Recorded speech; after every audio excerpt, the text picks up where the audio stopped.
Coucou tout le monde, c'est Kasuke. Aujourd'hui on se retrouve évidemment pour le DIY du jupon et de la jupe. Pour cela il faut plier son tissu en 4 tout simplement et utiliser le coin disons où les pliures se rejoignent. Je vais faire étape par étape pour réaliser ces jupes là. Comme vous le savez, pour réaliser une jupe, il y a deux trous, deux fentes. Donc une qui représente le tour de taille et une autre la longueur de la jupe. La longueur de la jupe, c'est la longueur que vous voulez y mettre. Et pour le tour de taille, je vous recommande d'aller sur le site Circle Skirt Calculator. Donc pour calculer le rayon de la jupe, j'utilise le site de Circle Skirt Calculator. Donc vous pouvez écrire ça sur Google et vous trouverez le lien donc en 4e position juste dessous.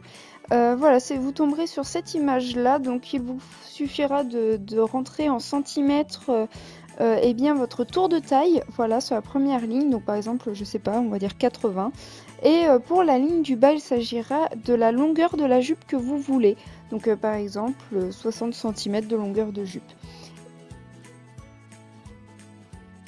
Le site va calculer lui tout seul le rayon qu'il vous faut pour faire le premier arc de cercle sur votre tissu.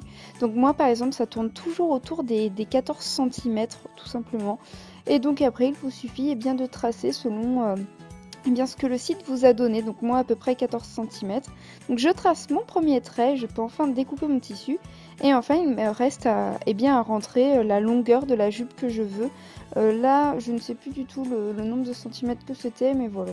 C'était vraiment pour réaliser la base du jupon. Évidemment je crée la base du jupon qui va être une jupe et après j'ajouterai les franges qui ira. Et voilà, une fois mon tissu découpé, voilà ce que ça donne. La jupe est quasiment prête, il vous suffit juste de coudre les rebords. Donc c'est parti, ça prend énormément de temps, mais déjà on en a un beau rendu et on a une jupe quasiment prête.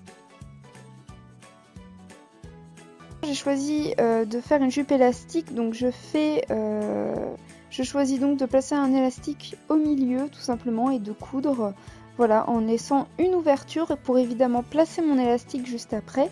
Je l'attache avec une pince comme ceci parce que tout simplement ça va plus vite.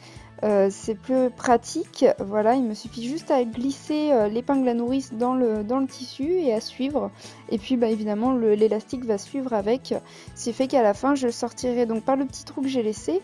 Je n'aurai plus qu'à évidemment finir de coudre l'élastique pour que évidemment il soit fermé, et enfin coudre le reste de la jupe. Voilà, donc je couds mon élastique pour pouvoir ensuite refermer la jupe. Et voilà, ma jupe est terminée. Vraiment la petite base pour le jupon, et comme vous le voyez, c'est élastique. Ensuite, donc, il me faut découper 3 grandes bandes de tissu pour pouvoir les froncer et les mettre après sur la jupe, voilà, en 3 fois. Il faut savoir que pour ceci, j'ai fait exactement 16 mètres de fronce. Voilà, j'ai découpé 16 mètres en tout de tissu blanc pour faire les fronces. Ça a été très long.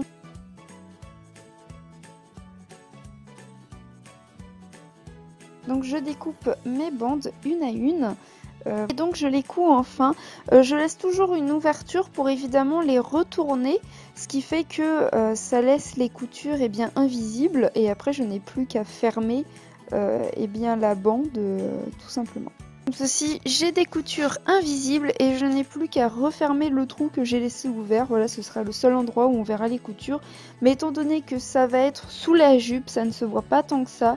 Mais voilà, j'aime toujours que les coutures soient invisibles. Je trouve ça beaucoup plus joli et propre, évidemment, sur un costume notamment que l'on présente en concours. Donc là je referme évidemment ma bande et je fais ça là cette fois-ci avec 16 mètres de bande, donc 3 bandes différentes que après j'ai pu froncer. Voilà, tout simplement il faut froncer chacune des bandes, comme ça après on a juste à les coudre sur la jupe et c'est beaucoup plus pratique. Donc pour froncer une bande, comme vous le voyez, il faut juste plier son tissu et coudre.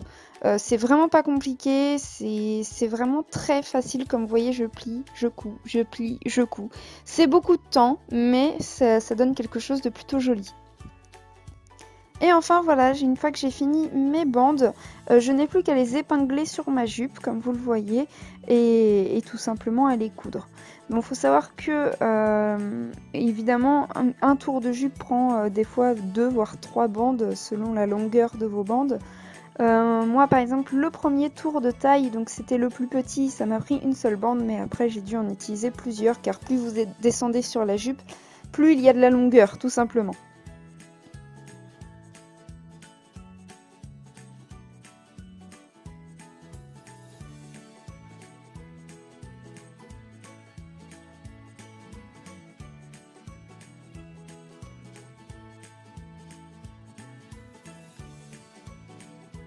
N'oubliez pas de coudre vos bandes à l'envers, histoire qu'une fois que vous le retournez et que vous repassez, ce soit plus joli. Et voilà, je peux enfin coudre mes bandes de front sur la jupe, autrement dit quelque chose qui prend énormément de temps. Et notamment le tissu étant eh bien dense, ça prend beaucoup de place, on n'y voit pas grand chose, ce n'est pas très pratique. Une fois cette étape réalisée, vous avez enfin fini votre jupon. On peut enfin passer à la jupe. Alors évidemment, pour faire la jupe orange, ça a été le même système que faire la base de la jupe blanche, hein, enfin du moins du jupon comme vous l'avez vu. Donc je recommence avec mes 2 arcs de cercle sur mon tissu pour former évidemment la jupe. Et voilà, ma jupe est déjà faite.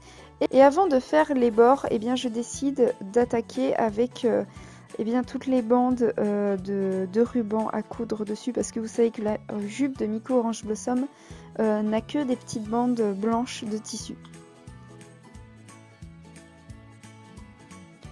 Donc épingler toutes ces bandes blanches m'a pris à peu près 2 soirées. Voilà, on fait un petit coucou à bébé au passage qui est juste trop mignon. Et voilà, non, vraiment coudre toutes ces petites bandes blanches, ça a été beaucoup de temps, ne serait-ce que les épingler parce qu'il fallait qu'elles soient toutes bien droites, bien parallèles. Donc ça m'a pris du temps, voilà, c'est pas évident.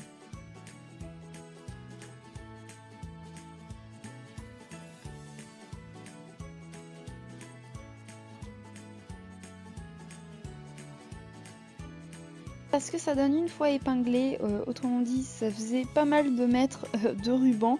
J'ai utilisé il me semble 6 mètres, pas loin de 6 mètres de chaque, donc 2 gros rubans et 2 petits rubans. Par la suite je me suis mis à les coudre évidemment, et pour les coudre j'ai voulu faire ça très propre en faisant une couture sur chaque côté de chaque ruban. Donc ça m'a pris environ pareil 2 jours à tout coudre. C'était... Voilà, c'est très long, mais au moins pour un rendu propre, il faut savoir prendre son temps. Voilà, comme vous le voyez, les bandes sont bien cousues. Après, il ne me restait plus qu'à faire les rebords de la jupe, insérer l'élastique, comme le jupon, hein, et tout était fini. Donc voici un peu les photos du rendu. Je trouve que ça rend vraiment très bien, le tissu est parfait, le jupon est assez volumineux, ce qui fait que ça rend exactement comme Miku Orange Blossom et j'adore ça. Aussi on peut voir que dès que je tourne sur moi-même, ça bouge dans tous les sens et c'est vraiment le rendu que je voulais. Donc j'espère que cette vidéo vous a plu, je vous fais plein de bisous, c'était Kasuke, on se retrouve très vite pour la suite du costume de Miku Orange Blossom, à bientôt.